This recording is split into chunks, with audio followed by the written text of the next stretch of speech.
This is the Russ Electric Model 2000, and what I'm going to share with you also applies to the 2000 Plus. This is how to reset the ATS. If this thing acts up, first thing to do before you reset this is unplug this and this and then this. Unplug these three and then plug them back in. Okay? Only do this if you are a trained professional.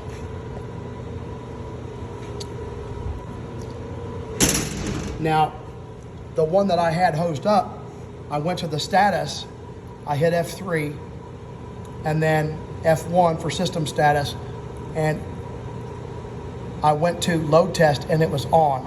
It said test. So it was stuck in test mode. And another way you can tell the statuses is to look at these LEDs. If you call tech support, they're going to want to know the status also. So document the status of this through the LEDs and through the face controls of this. Close. Okay. Now I'm going to escape out. So if power cycling the unit does not work, the next thing you got to do is document all your settings. So you hit F1 and then you hit F1 again, get all your timer set up, your normal setup, your emergency setup. I'm going to share something else with you. On the normal setup, when you go to the actual value, you'll notice that the over voltage values don't make sense. It should drop off further away and pick back up as it gets closer.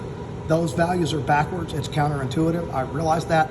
If you don't put it in this way, then it will not work. The under voltage side is more intuitive. And also, rather than saving these values, it's easier to do the percentage. So just hit the percentage and enter these values here. So copy down those percentages, take a photo of it, and then do the same thing for emergency setup. Just look at the percentage, document all that. Okay, escape, sync check setup. Shouldn't be anything in there that you need. Actually, document it all, yeah. And then don't hit F1 or F2. It changes your phase sequence.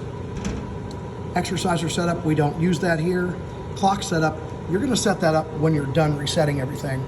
That's just the date and time, so no need to bother with that. And none of this stuff applies to us, but you can check it anyway. Okay, escape out.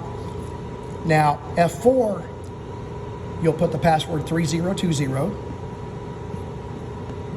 and then enter, and then use the down arrows. There's like 6, 2, 3, 4, 5, 6, 7, okay, 8 pages here. So there's 8 pages of information. And then the last thing, after you've copied everything, here's where it gets a little trickier. So what I did, I'm going to escape out.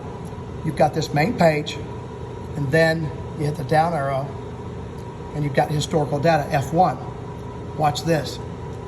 Hit F2, enter password. The password is the serial number, and on my other module, it was right here next to the handle, but this doesn't have the serial number there, so I had to look for it. My serial number is right there, 28307, okay? So, close the door,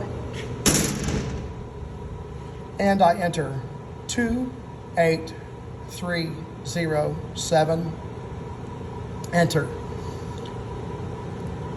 Then go down, okay?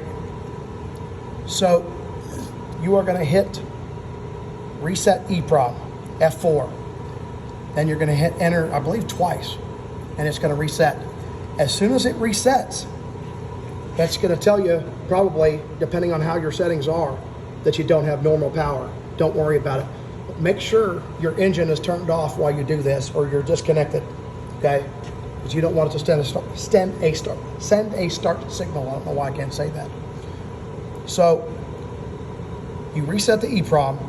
First thing you got to do, hit F1, go back into this screen, hit F1, set voltage and frequency. And by the way, your password's going to change when you reset the EEPROM to 5 zeros, okay? So I guess, first of all, let's set the password. Set the password back to the serial number, those 5 digits. Second, hit F1, set up your voltage and frequency. And then third, actually, you can go back to the, and set up 3-phase or single phase and all that in this screen. What is it, 28307? Yeah, you'll set it up for single motor, dual motor, single phase, 3-phase. My case, everything I've got is 3-phase. I'm sure anybody with a Russ 2000 is going to be 3-phase. And then escape. Then you go into parameter setup, set all that up, accessory setup, enter all that information, check it all, and then turn your generator back on, test it, make sure it works. If it doesn't, call for help. Okay, thanks for watching. Hope that helps.